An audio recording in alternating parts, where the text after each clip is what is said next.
नमस्कार बच्चा लोग, पढ़ाई गुरु जी यूट्यूब चैनल में आप सबका स्वागत है। कैसे हैं आप सब? आशा करता हूँ कि आप लोग सभी को स्वस्थ और मस्त होंगे। आज हम लोग क्लास 10 मैथ का चैप्टर 3 शुरू करने जा रहे हैं। बहुत बच्चा लोग को ये चैप्टर बहुत कठिन लगता है, लेकिन आज हम इसे इतना आसान तरीक़ा से पढ़ाएंगे कि आप सबको सब समझ में आ जाएगा।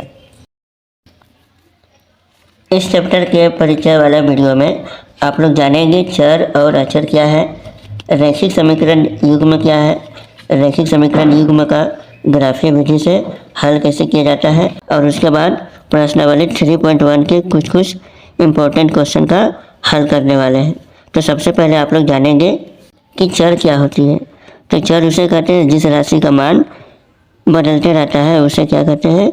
चर कहते हैं। जैसे देखिए X Y Z A B C D कुछ भी, तो ये सभी क्या है? चर है। इसकी जगह में हम लोग क्या कर सकते हैं? कुछ भी मान बैठा सकते हैं। उसके बाद जस्ट इसका उल्टा क्या है? अचर किसे कहते हैं? जिस राशि का मान नहीं बदलता है उसे क्या कहते हैं? अचर कहते हैं। जैसे कि 1 2 3 4, इसके जगह में क्या आप 5 रख सकते हैं? 1 की जगह में नहीं। 2 की जगह अगर आपको बोल दिया जाए कि -16 रख दिया जाए तो क्या रख सकते हैं? ऐसा हो नहीं सकता है। तो अचर का मान क्या होता है? वो कभी नहीं बदलता है। उसके बाद इस चैप्टर का सबसे मेन टॉपिक है रैखिक समीकरण। तो रैखिक समीकरण किसे कहते हैं? तो देखेंगे जिस समीकरण में x और y का पावर कितना होता है? 1 होता है, उसे रैखिक समीकरण कहते हैं। जैसे कि आप यहाँ देख रहे हैं x + y बराबर क्या है? 0। x का पावर क्या है? यहाँ 1 है। यहाँ भी x का पावर कितना है? 1 है। तो इस प्रकार के समीकरण को क्या कहेंगे? रैखिक समीकरण। आशा करता हूँ कि आप लोगों को इस चैप्टर का परिचय बहुत अच्छा तरह से समझ में आ गया होगा। अब हम लोग देखेंगे इस चैप्टर का प्रश्नावली 3.1 का इम्पोर्टेंट क्वेश्चन, इसको कैसे सॉल्व किया जा सकता है। तो सबसे फर्स्ट क्वेश्चन आपको बोला क्या गया है? निम्न संख्याओं में रैखिक समीकरण के युग्म बनाइए और उनके ग्राफीय विधि से हल ज्ञात कीजिए। आपको क्या करना है? इसका रैखिक समीकरण बनाना है और इसे ग्राफीय विधि से हल करना है। तो इसका सबसे पहला क्वेश्चन आपको क्या बोला गया है? कक्षा 10 के 10 विद्यार्थियों ने एक गणित की पहली प्रतियोगिता में भाग लिया। यदि लड़कियों की संख्या लड़कों की संख्या से कितना अधिक है? 4 अधिक है। तो प्रतियोगिता में भाग लिए लड़कों और लड़कियों की संख्या ज्ञात कीजिए। तो इस प्रकार के सवालों को आसान तरीके से कैसे सॉल्व किया जा सकता है उसे मैं आप लोग को बताने वाला हूँ। देखिए ये क्वेश्चन जो है आप लोग का 2 पोर्शन में है। पहला पोर्शन है जो क्लास 10 के 10 विद्यार्थी हैं जो गणित की पहली प्रतियोगिता में भाग लिए हैं। ये रहा आपका पहला पोर्शन। तो विद्यार्थी में लड़का भी हो सकता है और लड़की भी हो सकता है। तो इसे हम लोग को क्या करना होगा? मानना होगा। मान लेते हैं कि लड़का की संख्या x है और लड़की की संख्या y है। अब इसमें पहला पोर्शन में आपको क्या बोला है देखेंगे। बोला है कि कक्षा 10 के 10 विद्यार्थी हैं, यानी कि 10 विद्यार्थी में लड़का भी हो सकता है और लड़की भी हो सकता है। इसलिए हम लोग क्या कहेंगे कि लड़का का संख्या x और लड़की की संख्या भी y है। इन दोनों को मिलाकर कितना पार्टिसिपेट कर रहे हैं प्रतियोगिता में? 10 विद्यार्थी। ये मेरा रहा पहला रैखिक समीकरण। इसलिए इस सब लोग क्या करेंगे? समीकरण 1 मान लेंगे। उसके बाद दूसरा पोर्शन में आएंगे। क्या बोला है?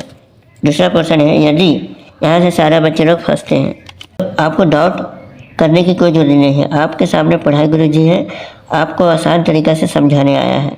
क्या बोला है? यदि लड़कियों की संख्या लड़कों की संख्या से 4 अधिक है, लड़कियों की संख्या लड़कों की संख्या से कितना अधिक है? 4 अधिक है। तो इसमें क्या है कि लड़कियों की संख्या जो है लड़कों की संख्या से कितना अधिक है? 4 अधिक है। तो क्या करेंगे? ये जो मेरा समीकरण प्राप्त हुआ इसे हम सब क्या मान लेंगे? समीकरण 2। अब समीकरण 2 में आप देख रहे हैं कि यहाँ y का मान है। y का मान क्या है आपके सामने? y बराबर x + 4। इसी y बराबर x + 4 को क्या करेंगे? समीकरण 1 में रखेंगे। इसलिए लिखेंगे कि y बराबर x + 4 को समीकरण 1 में रखने पर 1 में क्या करेंगे? इसको रखेंगे। तो समीकरण 1 आपका क्या है? x + y बराबर 10। इसको क्या करना है, इसको लिख देना है x प्लस वाई बराबर 10। इसमें आपका y का मान क्या है बच्चे लोग, x प्लस 4। तो y का मान आपको बैठा देना है x प्लस 4। x की जगह में x हो जाएगा और y का मान आपको क्या बैठाना है, x प्लस 4 बराबर कितना हो जाएगा, 10। अब इसमें आप देखेंगे x और x, कितना x है, टोटल 2x है, इसलिए इसको जोड़ेंगे तो क्या प्राप्त होगा, 2x प्लस 4 इक्वल टू 10। क्या है, आपको x का मान निकालना है, इसलिए 2x को इक्वल के इधर ही रहने देना है, आपको प्लस 4 को उधर ले जाना है। तो प्लस 4 इक्वल टू के उधर जाने के बाद क्या हो जाएगा, -4। 2x बराबर आपका क्या बचेगा, 6। आपको किसका मान निकालना है, x का, तो x को रहने देंगे। 2 यहाँ मल्टीप्लाई में है, मल्टीप्लाई इक्वल टू के इधर जाता है तो क्या बनता है, डिवाइड बनता है। तो 2 बन जाए 2, 2 3 जा 6। तो x का मान आएगा आपके सामने 3, जो है क्या, लड़कों की संख्या। ये क्या है आपका, लड़का की संख्या। कितना है लड़का की संख्या, 3। अब इसी 3 का हेल्प से आपको लड़कियों की संख्या ज्ञात किया जा सकता है, वो भी बहुत ही आसान तरीक़ा से। जैसे जैसे मैं आप लोग को बताते जा रहा हूँ उसी प्रकार आप अपने कॉपी पर क्या करेंगे, लिखते जाएंगे। हमारा जो x का वैल्यू आया है वो कितना आया है, 3 आया है। इसको क्या करेंगे, इक्वेशन 1 या 2 में, समीकरण 1 या 2 में रख देंगे। तो चलिए इसे हम समीकरण 1 में ही रखते हैं। समीकरण 1 आपका क्या था, x प्लस वाई बराबर 10। आपका x का मान कितना आया है, 3 प्लस y है तो y लिखेंगे, इक्वल टू में कितना है, 10 है। y बराबर आपका मान क्या होगा, +3। जब बराबर किधर जाएगा तो क्या बनेगा, माइनस। तो y बराबर आ जाएगा आपके सामने 7। और y आपने किसका संख्या को माना था, लड़कियों की संख्या को, तो ये हो गया आपका लड़की की संख्या। तो हम सब लिख सकते हैं, अतः लड़का की संख्या x बराबर 3 और लड़की की संख्या आपने क्या माना था, y। तो लिख सकते हैं लड़की की संख्या y बराबर 7। ये है आपका आंसर। उसके बाद पहला क्वेश्चन का दूसरा क्वेश्चन को देखेंगे। क्या बोला है, 5 पेंसिल तथा 10 कलम का कुल मूल्य 50 रुपया है, और जबकि 7 पेंसिल और 5 कलम का कुल मूल्य 46 रुपया है। तो इसमें आपको बताना है एक पेंसिल और एक कलम का मूल्य क्या होगा। तो इसे भी आपको क्या करना होगा, आपको मानना पड़ेगा। माना कि एक पेंसिल का मूल्य x रुपया है और एक कलम का मूल्य आपका क्या हो सकता है, y रुपया। आपको इसका क्या करना है, रैखिक समीकरण बनाना है। तो रैखिक समीकरण बनाने के लिए क्या करेंगे, कलम का मूल्य और क्या है, एक पेंसिल का मूल्य है। पेंसिल का मूल्य को आपने क्या माना, x, और कलम का मूल्य को क्या माना है आपने, y। क्या बोला है क्वेश्चन में, कितना पेंसिल का बात किया गया है इसमें, 5 पेंसिल और 7 कलम का मूल्य कितना रुपया, 50 रुपया है। 5 पेंसिल का मूल्य 5x और 7 कलम का मूल्य 7y। इसका कुल मूल्य कितना है, 50 रुपया। इसे क्या करना है, आपको समीकरण 1 मानना है। उसके बाद दूसरा में आएंगे। उसके बाद इसका दूसरा क्वेश्चन क्या बोलता है, देखेंगे। बोलता है जबकि 7 पेंसिल और 5 कलम का मूल्य कितना है, 46 रुपया है। तो इसे भी क्या करना है आपको, 7 पेंसिल है और 5 कलम है, इसका कुल मूल्य कितना है, 46 रुपया है। तो ये भी मेरा क्या बना, रैखिक समीकरण। तो इसे भी क्या करेंगे, समीकरण मान लेंगे। ये रहा आपका समीकरण दूसरा। आपको क्या करना है, समीकरण 1 और समीकरण 2 को हल करके पेंसिल और कलम का मूल्य निकालना है। तो आप देखेंगे समीकरण 1 और समीकरण 2 में, तो आप देखेंगे समीकरण 1 और समीकरण 2 में क्या है कि समीकरण 1 में सबसे पहले देखेंगे 5x प्लस 7y बराबर 50 है, और समीकरण 2 में देखेंगे 7x प्लस 5y बराबर 46 है। तो इसमें कोई टर्म जो है इक्वल नहीं है, ना तो y वाला टर्म इक्वल है, ना तो x वाला टर्म इक्वल है। इनमें से कोई एक टर्म को इक्वल होना चाहिए था। तो इक्वल करने के लिए क्या करेंगे, आपको या तो x वाला टर्म को इक्वल करें या तो फिर y वाला टर्म को इक्वल करें। तो हम क्या कर रहे हैं, इसमें y वाला टर्म को इक्वल करते हैं। यहाँ y के साथ कितना है बच्चे लोग, 7 है, यहाँ y के साथ कितना है बच्चे लोग, 5 है। तो क्या करेंगे, ये वाला 5 को समीकरण 1 से मल्टीप्लाई करेंगे और इसका वाला 7 को समीकरण 2 से मल्टीप्लाई करेंगे। तो इसमें से जो हमारा नया वैल्यू आएगा वो होगा आपका 5 को 5 से गुना करें तो 25x प्लस 5 को 7 से गुना करें तो 35y और 5 को 25 से गुना करें तो और 5 को 50 से गुना करें तो कितना होगा 250। उसके बाद आप देखेंगे समीकरण 2 में भी आपको इसी प्रकार गुना करना है। 7 को 7 से गुना करें तो 7 49x और 7 को 5 से गुना करें तो 7 5 35y और जब 46 को 7 से गुना करें तो क्या होगा 7 6 42 और हाथ में बचा 4 थे 4 7 28 28 थे 28 4 32 हो जाएगा आपका 322। ये रहा मेरा नया इक्वेशन। इसको हम लोग क्या कर लेते हैं 2 के बाद 3 मान लेते हैं और इसको मान लेते हैं 3 के बाद 4। अब हमें क्या करना है नया समीकरण से काम करना है, समीकरण 3 और समीकरण 4 से। समीकरण 3 आपका क्या है 25x प्लस 35y बराबर 250 और समीकरण 4 क्या है 49x प्लस 35y बराबर 322। हमें क्या करना है समीकरण 4 और समीकरण 3 को हल करना होगा। तो लिखेंगे कि समीकरण 3 और समीकरण 4 को हल करने पर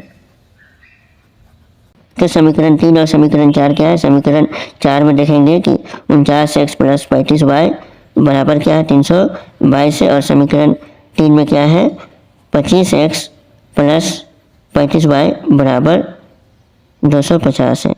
आपको क्या करना है इसको सॉल्व करने के लिए इसका साइन को चेंज करना है, नीचे वाला साइन को देखना है। यहाँ कुछ ना मतलब प्लस है तो प्लस का जस्ट उल्टा क्या मानेंगे माइनस, यहाँ प्लस इसका उल्टा क्या मानेंगे माइनस, यहाँ पे प्लस इसका उल्टा क्या मानेंगे माइनस। इस प्रकार क्या किया जाता है इसको सॉल्व किया जाता है।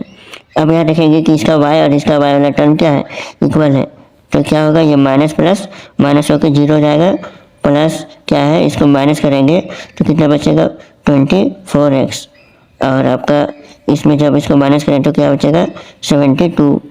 आपको किसका मान निकालना है x का मान निकालना है, इसलिए क्या करेंगे 24x बराबर 0 कोई वैल्यू नहीं होगा इसलिए 0 को हटा देंगे, इक्वल क्या होगा 72। आपको किसका मान निकालना है x का, इसलिए यह क्या करेंगे इसमें 72 को 24 से डिवाइड कर देंगे क्योंकि यहाँ मल्टीप्लाई में है, इक्वल की इधर आता है तो क्या होता है डिवाइड में आता है। तो 24 एक 24 24 दिया 72। आपके सामने x का मान कितना आया बच्चे लोग 3 आया, जो आपने क्या माना था x कलम का मूल्य या फिर पेंसिल का मूल्य। तो ये रहा आपका पेंसिल का मूल्य 3 रुपया। एक पेंसिल का मूल्य आपका कितना हो जाएगा 3 रुपये हो जाएगा। उसके बाद आपको ई क्वेश्चन का y का भी मान निकालना है। तो y का मान कैसे निकालेंगे तो क्या करेंगे जो x का मान आपका 3 आया है उसी को क्या करेंगे इक्वेशन 1 या इक्वेशन 2 में, इक्वेशन 1 या इक्वेशन 2 में रखेंगे। इसलिए लिखेंगे इक्वेशन 1 में रखने पर किसका मान को x का मान को। तो इक्वेशन 1 आपका क्या है 5x प्लस 7y बराबर 50। ये रहा आपका इक्वेशन 1। आपको क्या करना है इसमें x का मान रखना है तो आपका किसका मान आएगा y का मान, जो आपने y किसको माना था कलम का मूल्य। तो आपने तो इसमें क्या होगा 5 इंटू एक्स का मान 3 plus 7y is equal to 50। 5 को 3 से मल्टीप्लाई करें तो क्या होगा 15 plus 7y is equal to 50। आपको किसका मान निकालना y का, इसलिए 7y को इधर ही रख देना है।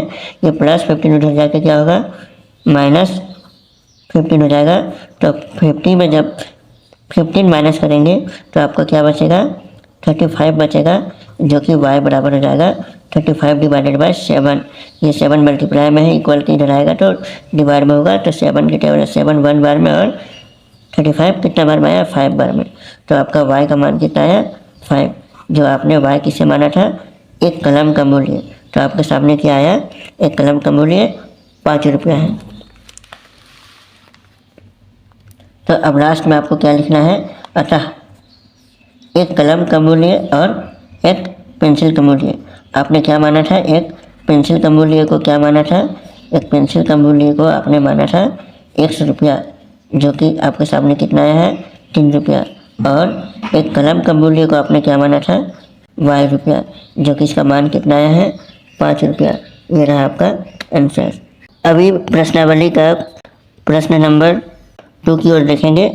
इसमें क्या बोला अनुपातों A1 divided by A2 B1 divided by B2 और C1 डिवाइडेड बाई C2 की तुलना कर ज्ञात कीजिए कि निम्न समीकरण युग्म निरूपण रेखा एक बिंदु पर प्रतिच्छेद करती है या समांतर है या समपाती है। इस प्रकार के क्वेश्चन को सॉल्व करने के लिए सबसे पहले इसका क्या करना होगा, फॉर्मूला को देखना होगा। तो इसका फॉर्मूला क्या है देखेंगे।